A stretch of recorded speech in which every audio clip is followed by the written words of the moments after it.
আমি লীনা। আমাদের বিয়েটা হয়েছিল প্রেম করে।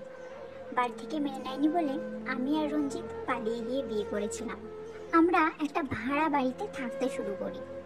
খুব ভালোই চলছিল সংসার। দেখতে দেখতে একটা বছর কেটে যায়। আমি কন্যা সন্তানের মা হই প্রথম। খুব সুখে সংসারটা চলছিল। আমার বাবার বাড়ি থেকে আমাদের বিয়েটা মেনে নেয়। দ্বিতীয়বার আবারও আমি অন্তঃসত্ত্বা হই।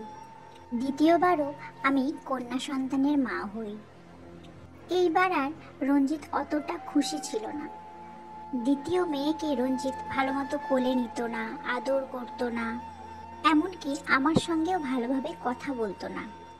দেখতে দেখতে 2 বছর কেটে যায়। এবারে তৃতীয়বার আমি মা হতে চলেছি।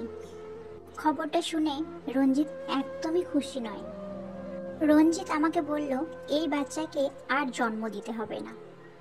আমি রঞ্জিতের কথা শুনে খানিকটা থমকে গেলাম, অবাকও হয়েছিলাম বটে। তারপর ওর মুখের ওপরেই বলে দিলাম, না, এই বাচ্চা যখন এসেছে এই বাচ্চাকে আমি জন্ম দেবই। রঞ্জিত কিছু না বলেই চলে গেল। কিন্তু এইবার ও আমাকে কেয়ারও করতো না, ডাক্তারের কাছে চেক আপেও নিয়ে যেত না, ওষুধও কিনে দিত না। এভাবে কেটে গেল 9 মাস। আমি 2 মেয়েকে নিয়ে একটা ঘরে থাকতাম আর রঞ্জিত অন্য ঘরে থাকা শুরু করলো। তারপর একদিন আমার ডেলিভারির সময় এলো। তৃতীয়বারও আমি কন্যা সন্তানের মা হলাম। আর এটা হয়তো রঞ্জিতের একদমই মনোপুত হয়নি। ও মুখে কিছু বলেনি বটে, কিন্তু ওর মুখের ভাব দেখেই বোঝা গেছিল সেদিন হসপিটাল থেকে আর আমাকে বাড়িতে নিয়ে আসেনি। বলল, 3 মেয়েকে নিয়ে তুমি এখন কিছুদিন বাপের বাড়িতে থেকে এসো, তোমার শরীরের এখন বিশ্রামের দরকার।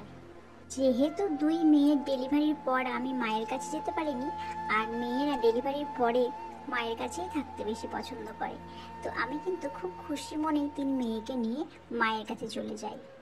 তারপরে দিন যায়, মাস যায়, রঞ্জিত ফোনও করে না, ফোন তোলেও না, দেখা করতেও আসে না। তারপরে আমি একদিন মাকে বললাম আমি একবার দেখে আসি। 3 মেয়েকে হাত ধরে নিয়ে আমি বাড়িতে আসলাম। বাড়িতে ঢুকে রীতিমতো আমি অবাক। আমার মাথায় যেন আকাশ ভেঙে পড়লো। কিছুক্ষণের জন্য যেন পৃথিবীটা থমকে গেল। আমি দেওয়ালে পিঠ ঠেকিয়ে দাঁড়িয়ে রইলাম। দেখলাম রঞ্জিত আবার নতুন করে সংসার পেতেছে। হায় ভগবান, যার জন্য এক কাপড়ে কিচ্ছু না ভেবে বেরিয়ে এসেছিলাম, সেই আজ আমার কথা ভাবলো না। আরো বেশি আশ্চর্য হয়েছিলাম এটা দেখে যে ওর দ্বিতীয় স্ত্রী আর কেউ নয়, আমার বেস্ট ফ্রেন্ড। তলায় তলায় এত কিছু চলছিল, কিন্তু আমি কিছুই বুঝতে পারিনি। সংসার আর মেয়েদেরকে নিয়ে এতটাই ব্যস্ত ছিলাম। তারপর আর কোনো কথা বলিনি। 3 মেয়েকে হাত ধরে মায়ের কাছে এসে উঠলাম।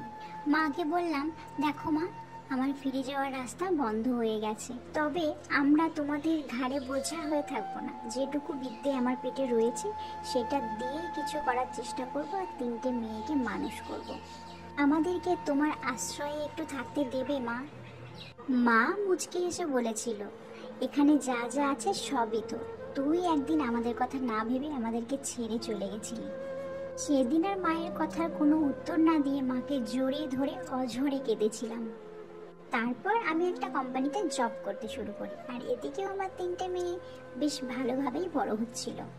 3 মেয়েকে ভালো স্কুলে ভর্তি করেছি, ভালোভাবে পড়াশুনো করছে, নাচ শিখছে, গান শিখছে, আর তারা আমাকে খুব ভালোবাসে।